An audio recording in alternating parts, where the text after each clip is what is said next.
Hello, good afternoon. We wish you a very warm welcome to this webinar. This webinar is part of the SPINTeams webinar series, and the topic of today is how startups and SMEs can expand internationally. My name is Jasper Ettema, and I run a company called Jet Growth. And with Jet Growth, I help accelerators and incubators design and operate their growth programs. Additionally, I help venture capital funds in supporting their portfolio companies and design their deal flow processes. Hello everyone, my name is Canvas. I'm the official head of startup services at the Austrian Federal Economic Chamber.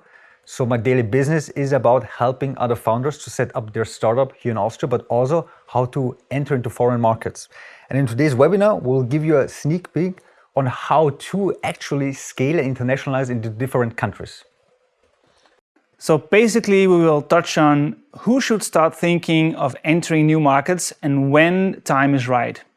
The next thing is, if you want to start these considerations, where do you focus on and which market to pick? And the last topic we will touch is, if you've picked your choice, how to start planning your actions to enter your market of choice. So let us take you through these three parts by starting with part one. As I mentioned, the first topic we will address is the who. So going to a foreign market is not suited for every company and not right at any stage of your company's development. Let us try to explain this by first explaining what makes companies suitable for global expansion. Yes, and we will do this by displaying 4 different factors that determine how you can really scale with your business model and if you're ready to scale. These 4 factors basically determine your pace of growth, but also your scalability overall. Factor 1 is local operations. So does your business model need local operations like logistics or manufacturing or local infrastructure? Do you need to operate parts of your business locally with your physical presence being essential? And we will start by showing you one example, a very famous one, by Germany, Time Mobility, a very successful mobility startup. So it's an e-scooter business and they need actually to spread all the scooters in urban areas. And once in use, they need to recharge them, relocate them, and also maintain those scooters. So regarding our factor 1 for scalability, which is local operations, Time Mobility has suboptimal preconditions. They need local agreements with communities, local operations regarding their vehicle management, and due to acting local, they also will need local marketing. Let's move to factor 2, product adaptation. This factor basically concerns if your new target group has different requirements regarding your product, so changes in your product will be needed to be successful. So does your product fit the new market regarding, for example, language or naming or functionalities required to be successful? Here, our second good example is from Slovenia, a startup which actually has a product called Talking Tom in the educational field. And what they do is they don't use any kind of written language within the solution. They only use pictures and memes to express what the kids that are using the solution need to do next. So Talking Tom has very good preconditions to scale internationally very fast. So no language was involved, so no translation or new service teams and so on. Additionally, they use neutral characters which would work in many social and cultural environments. And lastly, they relied on distribution through channels that were already global. With this last remark, we already revealed factor 3, which is customer acquisition. This mainly concerns which channels do you use or need to address your target group and acquire them as customers. Are these channels internationally available, and what does it take to use these channels in another country? And here we'll continue with another great example, but from Austria, a tech company called iTranslate. So their focus was on or is on widespread distribution channels. So they have some kind of mobile first and scale fast approach. They are like our answer, Austria's answer to Google Translate, but just focus on a mobile solution. And they really bought the word translate in all the app stores, in the Apple App Store, so that they really have this kind of widespread distribution, and they became very successful. So despite the fact that translation software is only as good as the languages it covers, iTranslate found good preconditions to scale fast. They used the App Store's walled garden for distribution, set up SEO optimization within the store to set themselves off from other translation services. And this resulted in 400 million plus downloads and a mention as preferred translation software at the Apple event. And this mention brings us to factor 4, which is network effects. This factor basically comprises your need for leverage of networks to be able to grow fast, such as the chicken and egg dilemma for any platform or marketplace, or differences between customer and user, or social dynamics among customers, users, and competitors. And I can conclude this factor number 4 with Austria's unicorn, GoStudent, which actually has a platform business model. And on this platform, they match on the one hand students with tutors on the other hand, and quite successful. So obviously this service is only valuable to its customers when tutors are actually available. So they can be anywhere due to online tutoring, but they should at least speak the same language and also be aware of the requirements and mechanics of the local educational system. Additionally, the students mostly do not pay for their tutoring themselves. Mostly their parents do. So the parents are actually the consumers. The customers. For sales and distribution, this means an extra target group to convince. And last but not least, the youth target group is highly influenced by peers, and existing offline tutoring services will hold against online tutoring. So many network effects work against the success of GoStudent. And this brings us to the second topic, a discussion which I also have very often with a lot of founders. It's about the right timing. So when is the right time to go abroad?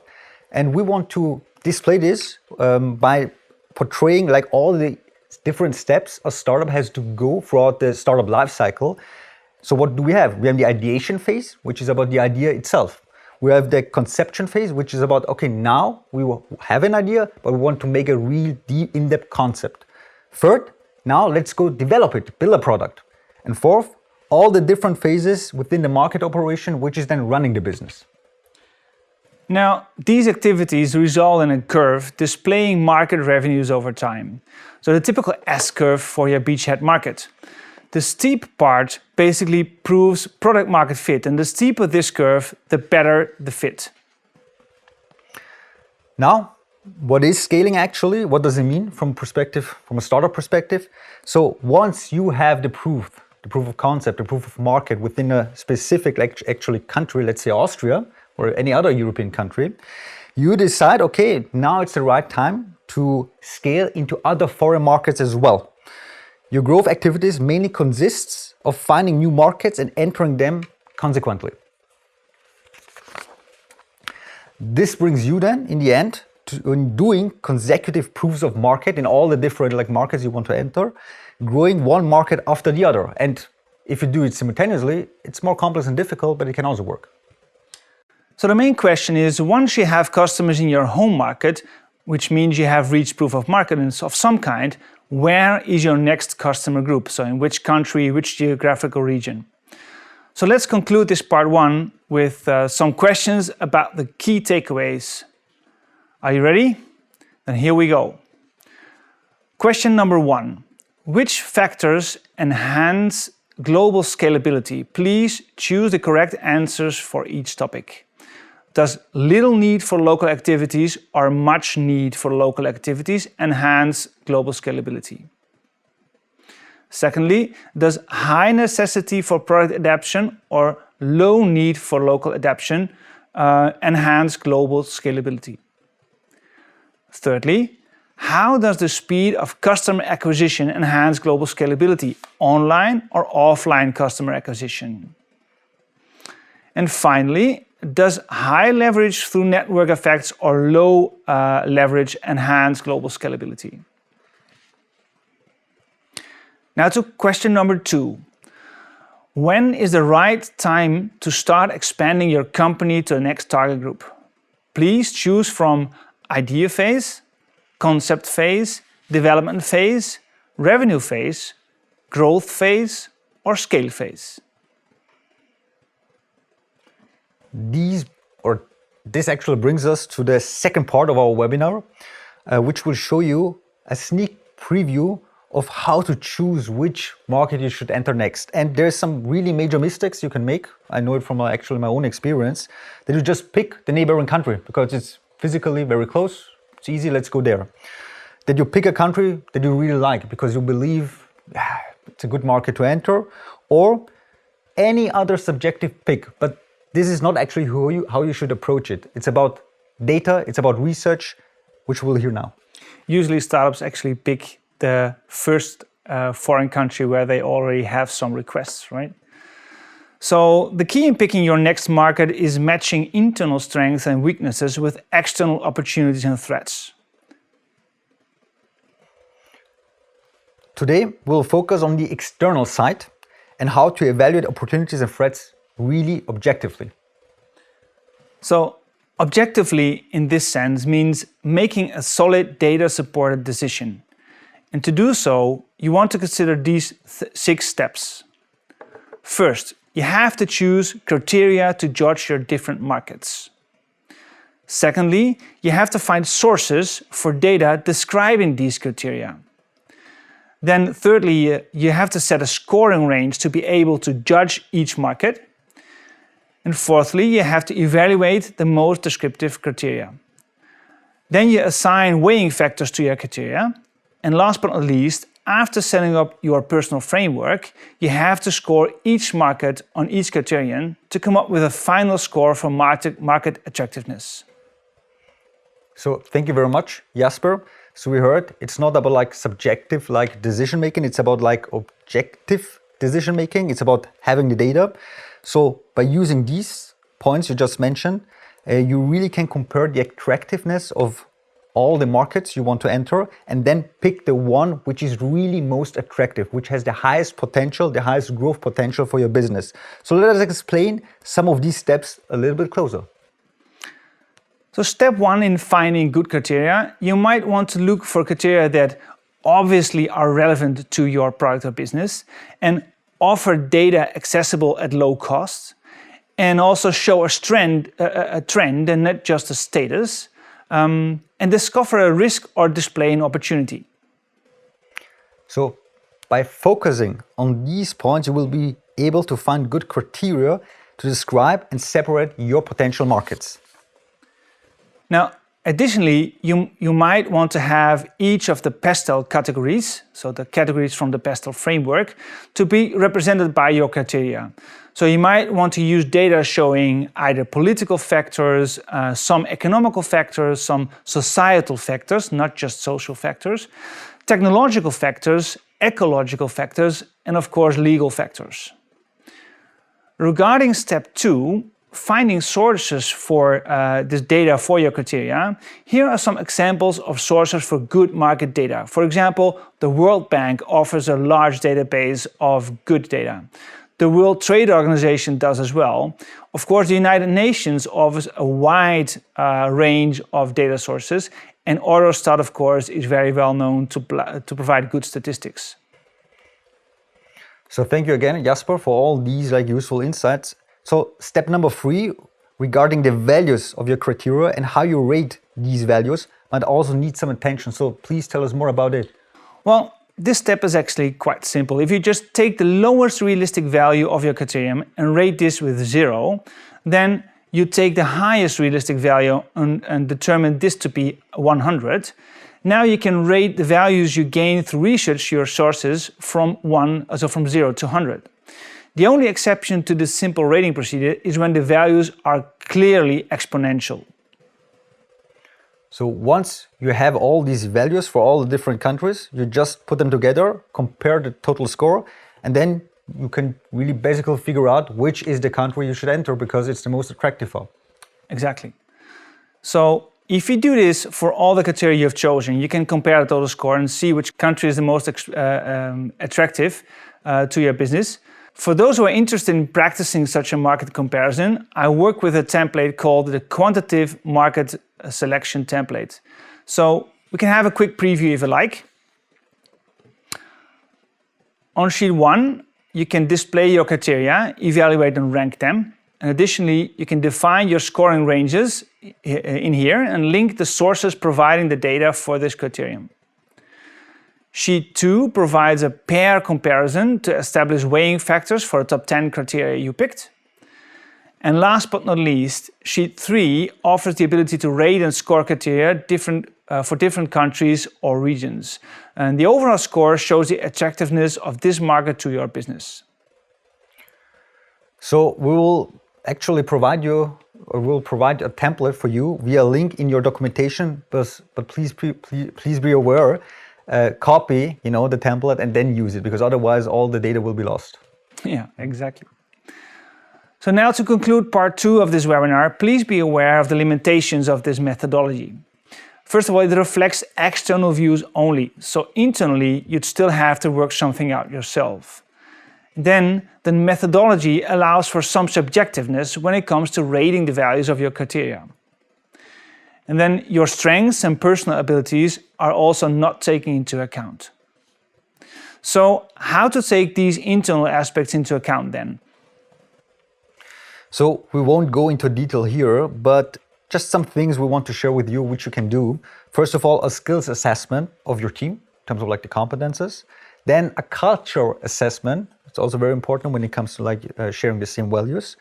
Then analyze the why behind past success and mistakes. Okay, so retro perspective as well and post perspective. And of course, benchmark other companies and startups. So compare yourself with the success and maybe failures of others. So that's one example on how to evaluate markets and to find a suitable market, the right market to enter. Thanks to you. Okay, so let's also conclude this part 2 with some questions as well. Let's go. So, question number 1 for part 2. Please place these steps to assess markets objectively in the right order. Choose from establish weighing factors, finding sources, choose criteria, set scoring ranges, score your markets, and evaluate and choose your top 10 criteria. And another question, question number 2 for part 2. Which framework helps you to reflect all environmental influences in your criteria? Please choose from SWOT, the Pastel framework, 5 forces, or the SMART framework. All these frameworks really give me some kind of, remind of my past, when I was studying still. They're very common. So you have gotten very far let's say until yet. So what's the next step? It's about how to start your international expansion. And how do you start it? Obviously by planning. That's what we'll continue now. Exactly. So the first thing to consider is not if, but how much your product needs adaptation.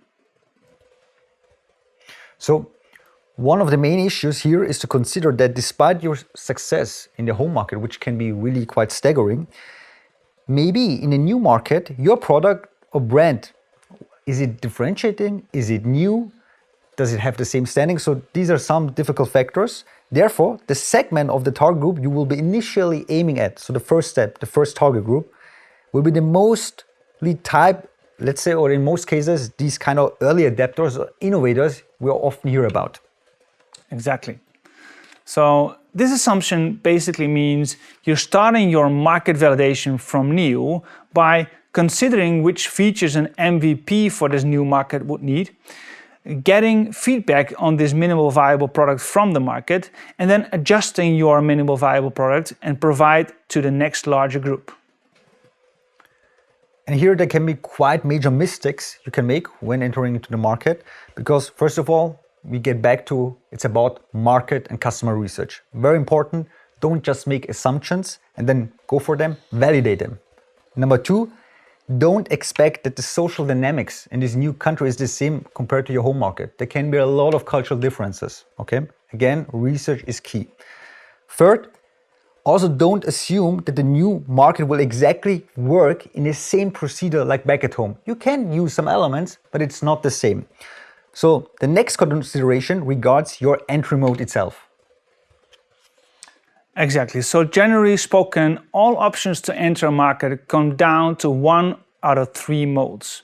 The first mode is trading, either B2B or B2C, no matter if you're selling to a distributor, a wholesaler, or directly to customers. The second entry mode will be contracting a party to do your sales and distribution for you. And the third entry mode will be investing in operations for a local subsidiary in your company abroad. So let's explore these three modes a little deeper.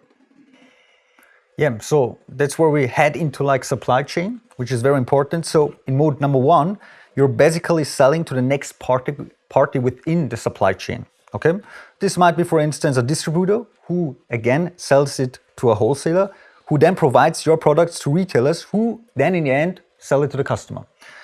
Or something simpler maybe, you can choose as well, like you selling to foreign retailers directly, who again sell it then to the customer. So this means the supply chain is a bit shortened. Exactly. So some things to consider within the trading mode are you need margins for every level. So you need to consider this in your pricing, even if just selling on your home market. Do a proper due diligence on your partnership. Assess his or her ability to leverage your growth. Many resellers will contact you, but you need to find the partner that works for you.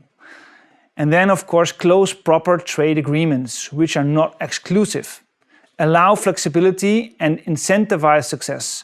Remember, you need to put your product out there fast and need a partner that's keen on leveraging that.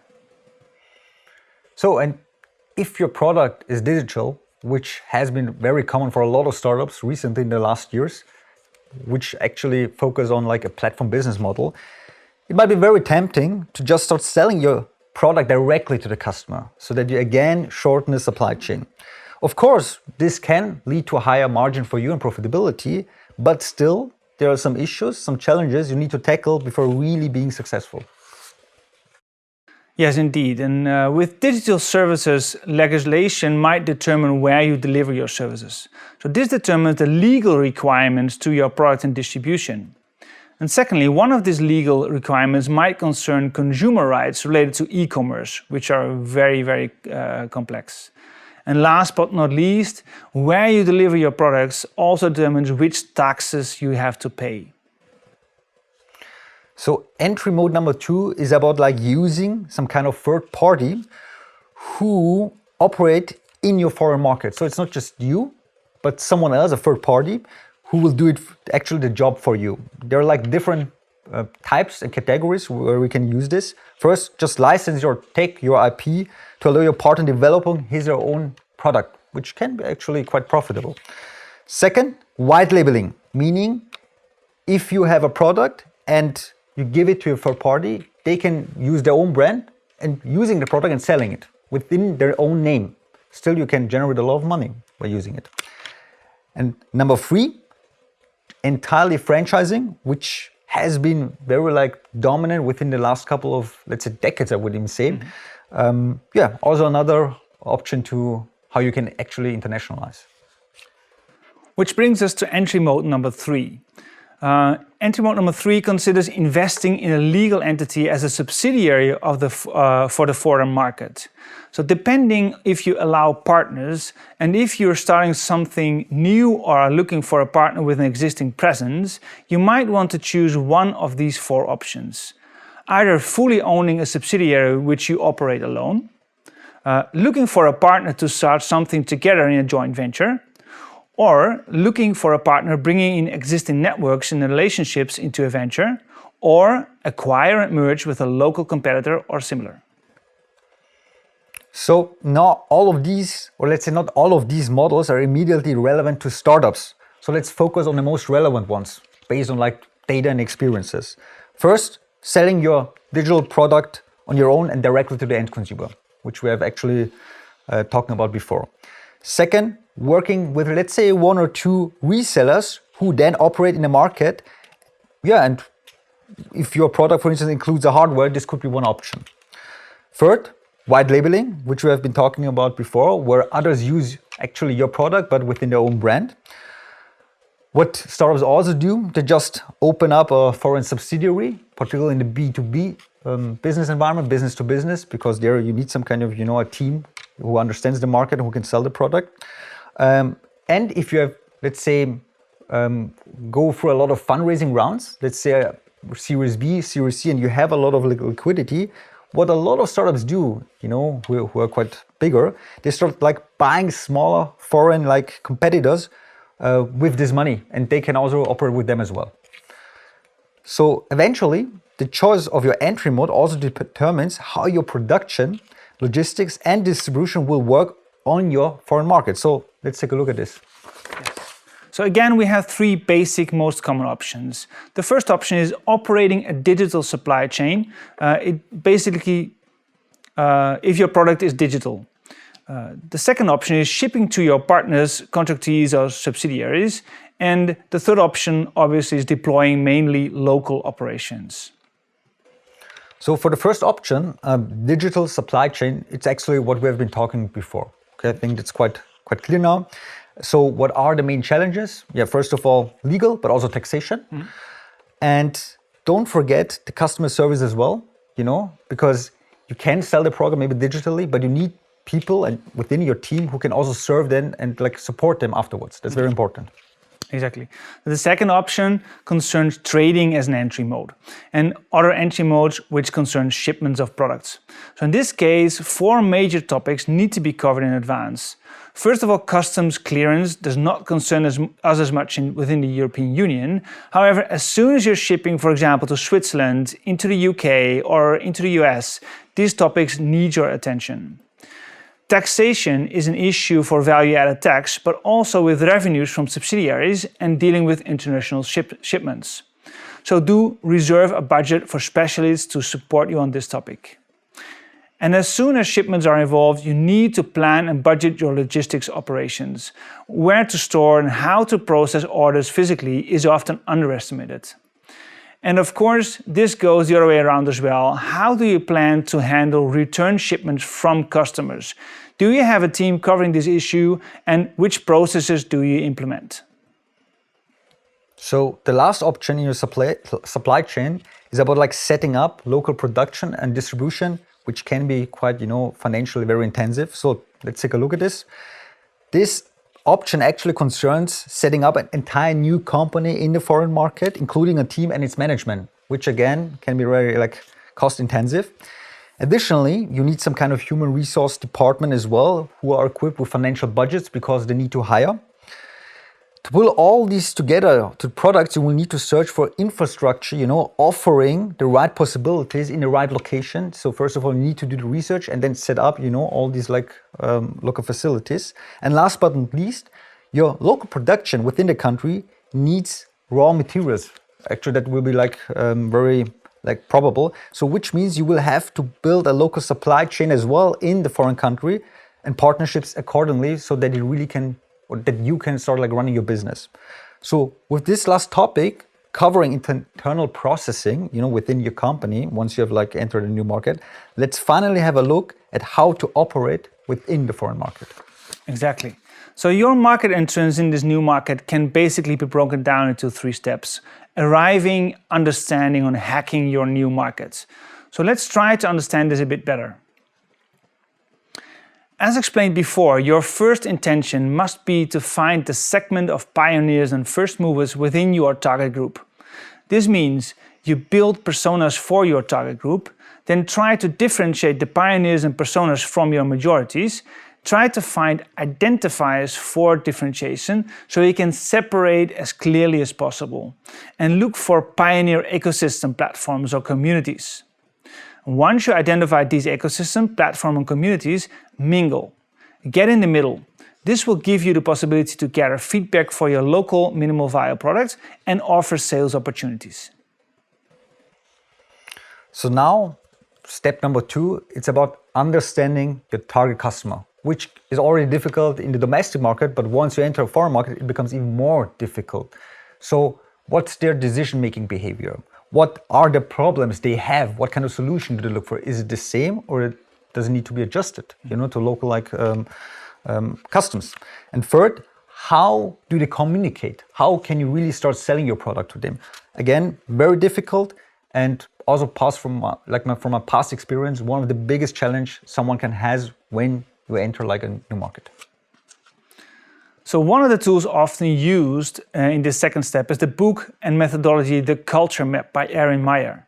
This methodology is quite extensive and would go beyond the scope of this webinar, but it works so well that some agencies live only from consulting on the topic of culture differences based on this methodology. That said, please take in mind that such methodologies are quite theoretic, so they consume a lot of resources and therefore are better used by larger companies. So the last step into entering your foreign market is about like the marketing, the sales, how you enter it. And for sure, you're like limited usually financially. So that's why you use a term called growth hacking, which you're an expert on, Jasper. So this could be a good substitute where you combine like different elements within your marketing, but also the product so that you really can grow in a scalable manner. So let's go into this and see how you can use it when you enter a market. So when growth hacking your way into a market, a tool commonly used is the pirate funnel. We will not go into detail here, but let's just explain that it is a controlling tool for conversion for each step from cold outreach to your customers and to customer retention and beyond. The methodology allows you to set up such funnels for each hypothesis and reaching your customers. The funnel is then tested, the success is measured, and if successful or minor improvements are made, and before expanding the outreach to a larger audience. So by continuously testing such hypotheses, you will find effective ways to reach your customers very quickly without wasting large budgets on campaigns with minor effects. And again, at the end of this last part, let's also focus on the key takeaways by answering some questions. So the first question for this part 3 would be, which segment of your target group will you need to address first within your new market? Please choose from late majority, early adopters, innovators, early majority, and laggards. Question number 2 for part 3. Which of these topics represent entry modes to choose from for foreign market entry? Please choose from trade, ship, local, digital, contract, and invest. Question number 3 for this third part. Which of these themes represent options for your supply chain? Please choose from trade, ship, local, digital, contract, and invest. And finally, the last question, question number 4 for part 3. Place these activities for marketing and business development in the right order. Choose from understand, hack, and arrive. Pirate metric, I kind of like this term. So now, to finalize our webinar, how do you suggest one should start addressing the topic? To conclude this webinar, we encourage you to start building plans to enter foreign markets. Exactly. And in doing so, to take the following in consideration. Plan extensively, but not in every detail. Use proper methodologies, but not for the sake of the methodology, but for gaining structural insights. Then, of course, work systematically with some discipline, but also allow a little bit of creativity, since this will give you an edge in competition. So do plan, but only as much as necessary and also as less as possible. Exactly. So thank you for being with us today. And if you have any questions, do find our contact data at the website of this webinar.